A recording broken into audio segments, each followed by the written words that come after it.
Mark Lloyd, Leader on Home Loans. This is part 5 of the DTI series. Tips to improve your debt-to-income ratio. Reducing your debt-to-income ratio may seem self-explanatory, but paying down debt is often easier said than done. Follow these tips to make a meaningful, timeful impact on your debt-to-income ratio before you apply for a mortgage or another major loan. 1. Exercise discretionary expenses from your budget each month. It could be a morning latte, a coffee, cable, phone, internet package you barely use, a meal delivery description, you don't have time to cook. Identify one financial weakness per month. Make a plan to live without it and exercise it from your budget. 2. Accelerate installment debts payments. Installment loans include car loans, mortgages, personal loans, and other loans with a fixed monthly payments. By contrast, credit cards and home equity lines of credit are known as revolving debts, since you can draw on them freely and the outstanding balance can rise or fall accordingly. If high monthly payments on installment loans factor into your elevated debt-to-income ratio, try adding a bit to each payment to reduce the number of months necessary to pay off the balance.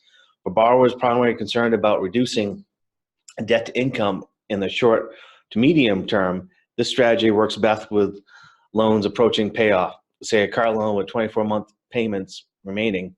It's not effective for recently issued long-term loans, say a 30-year mortgage with 280 months left to go. Paying more towards long-term loans principal each month can reduce the loan's total interest costs.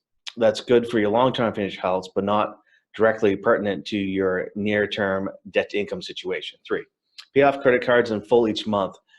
Unless you're taking advantage of a limited time 0% APR promotion to finance a larger purchase or pay down a higher interest credit card via balance transfer, don't carry month-to-month credit card balances. Doing so raises your minimum monthly payment and with it, your debt-to-income ratio.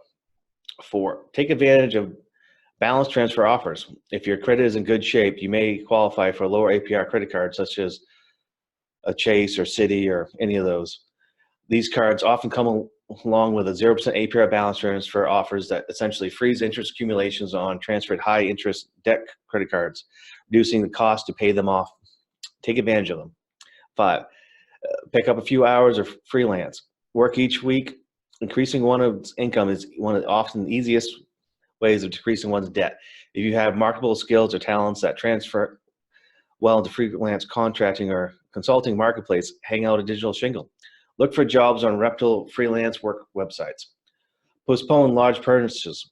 Planning a major home improvement project, planning for a new car, considering putting off these purchases until existing debts are under control. If you need to finance any portions of these purchases, increase your debt-to-income ratio, undoing some or all the hard work you've put in. 7. Avoid applying for new loans or credit cards.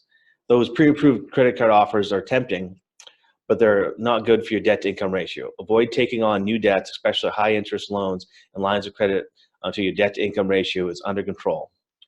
Avoid predatory loans such as payday loans altogether. So in closing, the debt-to-income ratio is easy to understand in the abstract. When the rubber hits the road, things aren't always so clear-cut. If you take one away from this series on videos, I hope it's that your debt-to-income ratio is not the be-all, end-all arbitrator of financial health. Yes, it's critical underwriting considerations for lenders, and high debt-to-income ratio is likely to raise your borrowing costs or exclude you from contention altogether. But it's simply not possible to gain a full measured picture of your financial status from one number alone. Have you calculated your debt-to-income ratio lately? Is it in good shape? Or is there more work to be done? Contact me and I can help you. www.talktomarkley.com, 207-478-2065. Thank you.